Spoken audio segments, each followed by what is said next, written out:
Well, you can see why I said how stimulating Alex Chaffwin is, and why I think is he so stimulating, not just because he comes from Croatia. We know that this adds to the stimulation. But I think that it's quite rare to find somebody who is as personally honest about their own backgrounds and their own experiences and the way that they've changed their minds about things on the one hand, with actually being as rigorous and clear about their philosophical position. And in my experience, that is quite rare, and that is a sign of character as well as wisdom. Well, on the question of character and wisdom, Stjepo, would you like to address us?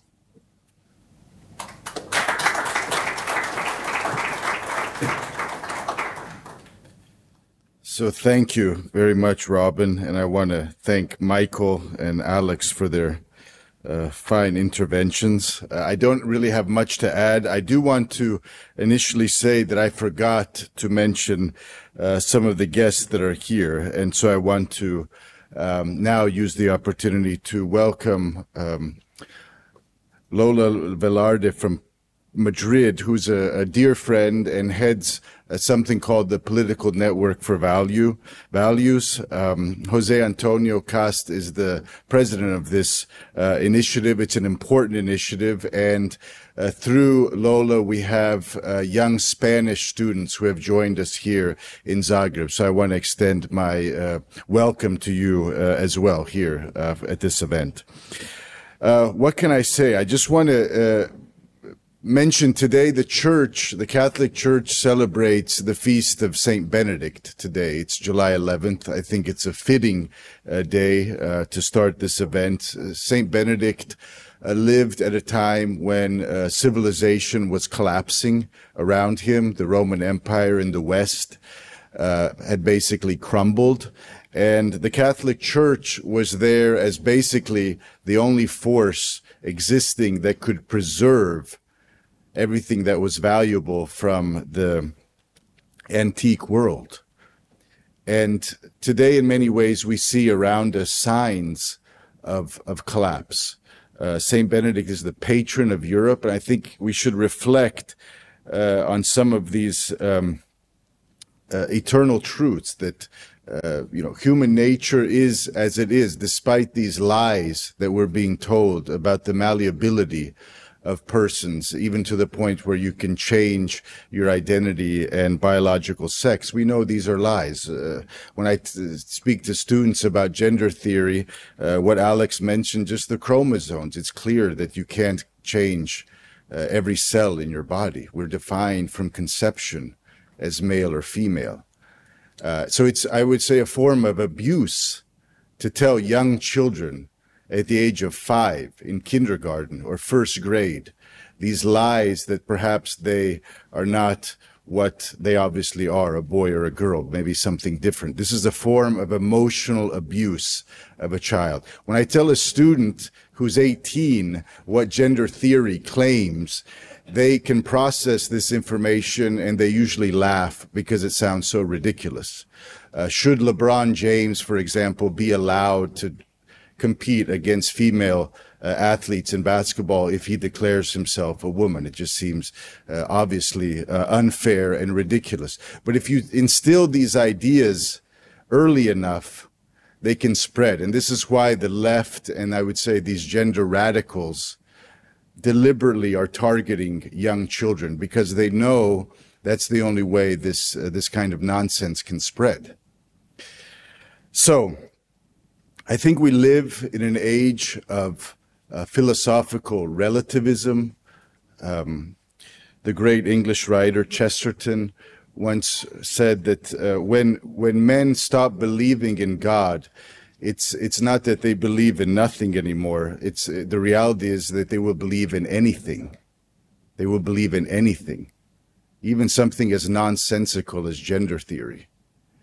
And I'm shocked, really. I'm every day more and more grateful that I live in Croatia now for over 30 years. But looking afar to places like Canada and the United States and other countries, it's alarming how far this has come. And the power of the elites to impose this kind of political correctness and this self-censorship.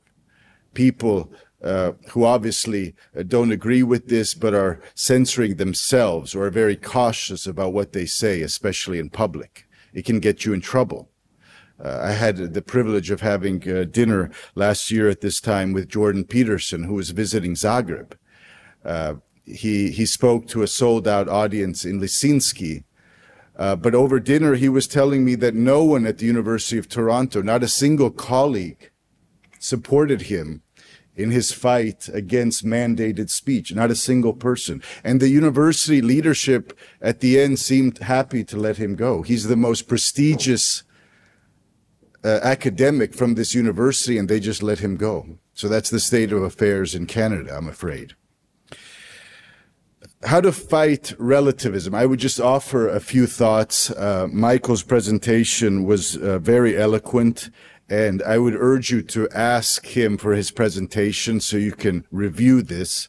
It's very heavy vocabulary. I know some of you maybe are not experts in philosophy or metaphysics, but it's important to get these concepts clear in your mind. But I would quote one encyclical, a great encyclical called Veritatis Splendor, written by John Paul II, St. John Paul II, in 1993, where at the time the Holy Father saw dangers of this philosophical relativism influencing theology and the future of the Church.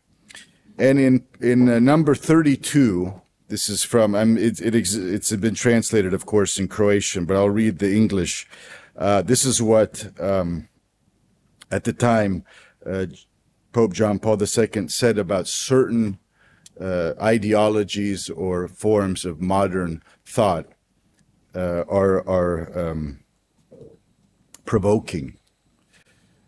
So I quote, "Certain currents of modern thought have gone so far as to exalt freedom to such an extent that it becomes an absolute, which would then be the source of values. This is the direction taken by doctrines which have lost the sense of the transcendent or which are explicitly atheist.